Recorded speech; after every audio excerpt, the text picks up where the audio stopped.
So hi guys, আসসালামু আলাইকুম। নতুন একটি ভিডিও নিয়ে আপনাদের সামনে চলে আসলাম। আজকে আপনাদেরকে দেখাবো এরকম কিছু প্রফেশনাল থাম্বনেল তৈরি করবেন কিভাবে। আর এরকম থাম্বনেল কিন্তু বড় বড় ইউটিউবাররা কম্পিউটার দিয়ে তৈরি করে থাকে, আর আপনারা করতে পারবেন জাস্ট মোবাইল দিয়ে।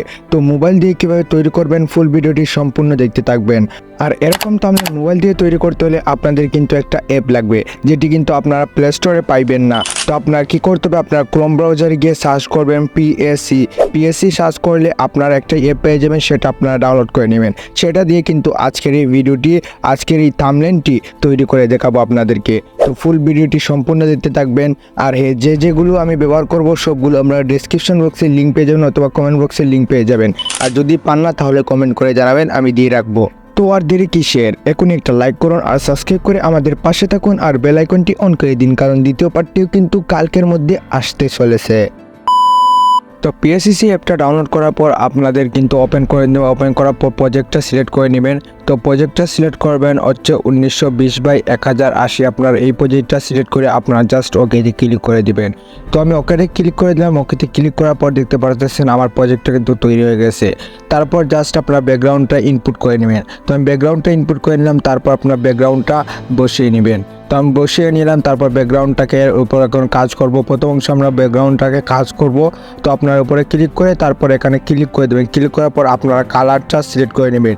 তো আমি কালারটা সিলেক্ট করে নিচ্ছি। আমি কালার যে কোনো একটা কালার দিয়ে দিবেন, আপনারা যে কোনো কালার এটা মানাবে। তো আপনি কালারটা সিলেক্ট করে আমি এটাকে 0% করে দিলাম। 0% করে দিয়ে আপনারা এরকম একটা ব্যাকগ্রাউন্ড পেয়ে যাবেন। তো এরকম ব্যাকগ্রাউন্ড পেয়ে যাওয়ার পর আপনারা গ্রোশন ব্লার দিবেন। গ্রোশন ব্লার দিয়ে দিবেন 10%। তো 10% আপনারা গ্রোশন ব্লার 15% গ্রোশন ব্লার দিবেন, বা ডিস্টেন্স দিয়ে দিবেন আপনারা 20 বাই যে কোনো কিছু দিতে পারেন, বা ডিস্টেন্স একটু বোঝা যেত নাকি এইরকম দিবেন। তো ডিস্টেন্স তো আপনারা যদি বুঝে না তাহলে আপনারা সোলোতে দেখবেন, তাহলে আপনারা বুঝতে পারবেন। তো দেখতে পাচ্ছেন আপনার ব্যাকগ্রাউন্ডের কাজ কিন্তু শেষ। তো আপনারা ফটোটা ইনপুট করে নেবেন। তো আমার ফটোটা ইনপুট করে নেওয়া, তারপর আপনারা যেখানে বসানোর, তো আপনার ফটোটা যেখানে বসানোর আপনারা সেখানে বসিয়ে নেবেন। তো আমি একটা অ্যাডজাস্টমেন্ট করে নিচ্ছি। তো আমার ফটোটাকে অ্যাডজাস্টমেন্ট করে নিচ্ছি। রোটেট করার পর দেখতে পারতেছেন আমার ফটোটা কিন্তু এখানে মানাচ্ছে বেশি। এইভাবে কিন্তু মূলত কাজ করতে হয়। তো এইভাবে আপনারা ফটোটা, আপনার ব্যাকগ্রাউন্ডটা আপনারা রিমুভ করে নেবেন যে কোনো কাজ থেকে। তো রিমুভ করার পর আপনারা ফটোটা ইনপুট করে নেবেন। এখন হচ্ছে আপনারা ফটোর উপর ক্লিক করে দেবেন। ক্লিক করার পর আপনার এটাকে আপনার ফুল কিন্তু সিলেক্ট করে নেবেন। সিলেক্ট করার পর একটা এমটি লেয়ার নেবেন। তো একটি এমটি লেয়ার নেওয়ার পর কিন্তু আপনাদের কিন্তু একটা ফুলি প্লেন স্ট্রোক দিয়ে দেবেন। প্লেন স্ট্রোক দেওয়ার পর আপনার স্ট্রোক এখানে সিলেক্ট করবেন। স্ট্রোক সিলেক্ট করার পর আপনারা কালারটা দিয়ে দিবেন। তো আপনার ব্যাকগ্রাউন্ডে যে কালারটা আছে আপনারা সেই কালারটা কিন্তু সিলেক্ট করে নেবেন। তো আমার কথা কিছু কম বেশ হয় তাহলে আপনারা ওই স্ক্রিনে দেওয়া দেখে নেবেন, কারণ স্ক্রিনে আপনারা সোলোতে দেখলে আপনারা অনেকটাই বুঝতে পারবেন। তো দেখতে পাচ্ছেন আমার কালারটা সিলেক্ট করে নিলাম। কালারটা সিলেক্ট করার পর জাস্ট কিন্তু আপনাদের কিন্তু এখানে ক্লিক করে দেবেন। ক্লিক করার পর আপনার উপরে ক্লিক করার পর আপনারা কিন্তু এটা সিলেক্ট করে নেবেন। এটা সিলেক্ট করার পর আপনারা এটার পার্সেন্ট করে দেবেন। প্রথম 20 বা 15 করে দেবেন পার্সেন্ট। তো আপনার কালারটাকে সিলেক্ট করে নেবেন। এটা সিলেক্ট করার পর আপনারা এটা পার্সেন্ট 15 বা 20 দিয়ে দেবেন প্রথম। তারপর ঠিক চিহ্নের উপর ক্লিক করার পর আবার এগেইন এইটা কিন্তু আপনাদের সিলেক্ট করতে হবে। তো আমি আবার এগেইন এইটা সিলেক্ট করে নিলাম। সিলেক্ট করার পর আপনারা কিন্তু এটা 100/100 দিলে একটু সমস্যা হবে না।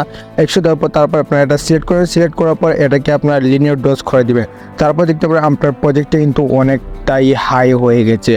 আপনার প্রজেক্টটা কিন্তু অনেকটাই সুন্দর হয়ে গেছে। তারপর আপনার ব্যাকগ্রাউন্ডটাই সিলেক্ট করবেন। ব্যাকগ্রাউন্ডটা সিলেক্ট করার পর এটা আপনারা দিয়ে দেবেন। এটা অ্যাপ্লাই করলে আপনার ব্যাকগ্রাউন্ডটা একটু কালসে হবে। কালসে হলে আপনার ব্যাকগ্রাউন্ডটা অনেক ফুটে উঠবে।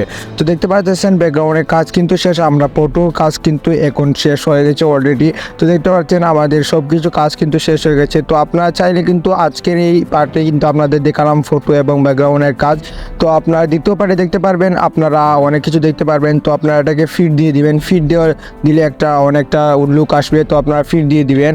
ফিড দেওয়ার পর আপনারা দেখতে পারবেন অনেকটা সুন্দর হয়ে গেছে। তো আপনাদের এই পার্টে আমরা দেখলাম হচ্ছে গিয়ে আপনার ফটোর কাজ আর ব্যাকগ্রাউন্ডের কাজ। দ্বিতীয় পার্টে আমরা টেক্সটের কাজ শিখে নেব। টেক্সটের কার্ড এবং কি আরও এলিমেন্টস আছে সেইগুলো আপনারা কীভাবে জুড়ে দিবেন সেইগুলো আপনাদেরকে শিখিয়ে দেবো। তো আপনারা যদি অতি তাড়াতাড়ি পেতে চান তাহলে কমেন্ট করুন। আর আপনাদের সাপোর্ট পেলে আমি অতি তাড়াতাড়ি কিন্তু ভিডিওটি নিয়ে আসবো। তো আপনারা একটা লাইক করে দেবেন আর সাবস্ক্রাইব করে দেবেন। আর কিন্তু সাপোর্ট পেতে হলে কিন্তু আপনাদেরকে অবশ্যই কমেন্ট করতে হয়। আর কমেন্ট করলে কিন্তু আমি অনুপ্রেরণা পাই, আর অনুপ্রেরণা পেলে আপনাদের সাথে ভিডিওটি শেয়ার করব। তো আশা করি আপনারা সকলেই ভালো আছেন। তো আল্লাহ হাফেজ, সবাই সুস্থ কামনা করে আমি শেষ করছি এখানেই।